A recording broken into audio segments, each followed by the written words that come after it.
Hi guys, so I'm here today to talk to you about in-text referencing. So people have problems with this because it interrupts their writing, it interrupts their ideas, or they just continue to write, use reference material, and then forget to reference, lose marks for referencing, all these troubles.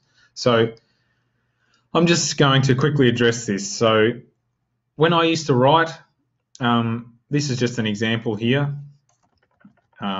I'm just going to undo some of the work. So when you're writing along with your idea and then you include reference material, assign it a very short name. Now, usually the first author's name. If you've got multiple authors, then just use the first author's name with the number 1 next to it, because you might use multiple texts with that surname or multiple texts from the same author.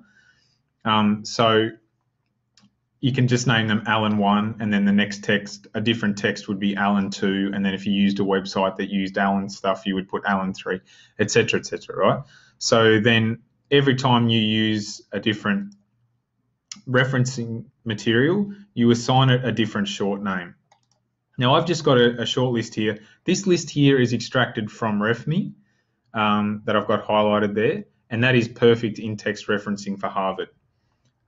So where did I get that from? Well, I created the reference list in RefMe, and then it gives you these awesome little citations, quotes, and annotations. So citations, in-text citations, inline citations, in-text references, it's all the same. They all mean the same thing. And what it's trying to tell you is that you need to reference the author or the organization that you are referencing material from in the actual text. So in your body of arguments, okay? That's all it means.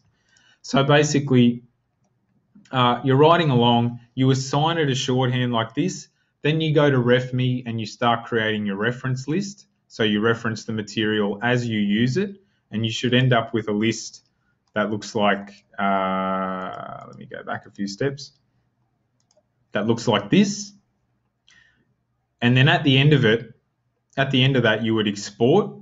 And I choose copy and paste because it gives me the in-text citations that I need. I click select all, copy, bring it into Word, and I paste it.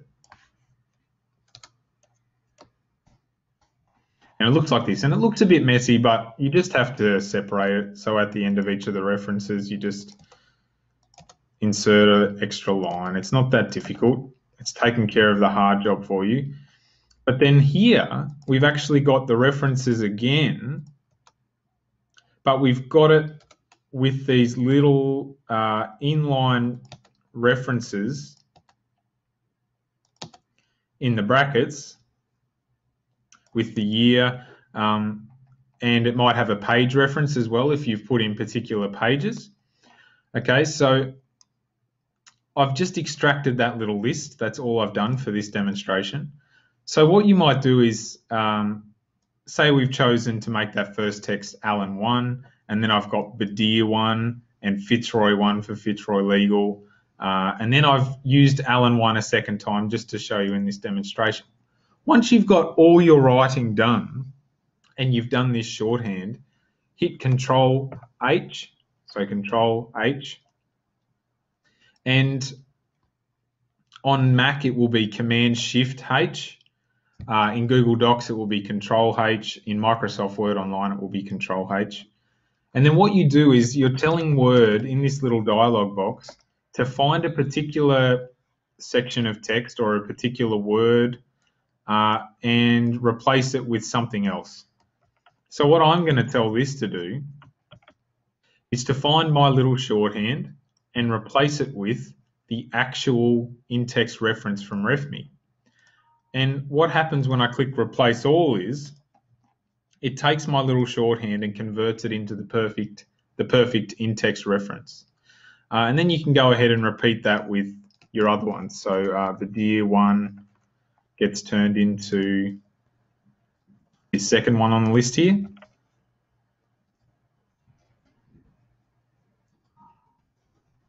And Fitzroy gets turned into this one here. What this will do is hopefully cut down on time you need to use for in-text referencing and going back and forth between your reference material and your writing. And hopefully it will stop the break in flow of your idea. You know, you read a piece of research and you go, oh yeah, that's a great idea for my piece of writing. And you start writing and then you're like, oh, I've got to take care of the in-text referencing. And you got to go back and get the author and the year and the page numbers that you used. Well, instead of doing that, just take the author's first name, assign it a number, and then go and reference that properly. Once you've finished your idea, go and reference it properly in RefMe, as I've shown in other demonstrations, and then continue that process throughout your writing and keep consistent with the name. So you saw there that I used Alan one twice in case you use the same reference material multiple times. And then that way you can just come back, fix up your in-text referencing at the end, export your final list at the same time, and take care of two birds with one stone really at the end without breaking your flow of writing or without breaking your idea. So that's it for today. Like I said, the shortcut is Ctrl-H at the end, or Command-Shift-H on a Mac, or Control-Shift for Google Docs, Control-H on Google Docs, or Control-H on Word Online. That's it from me today. If you've got any questions, feel free to send me an email, t.scholl@boxhill.edu.au, or look me up on Facebook. I'll put some links to these things in the video, and hopefully you found this useful. Thanks.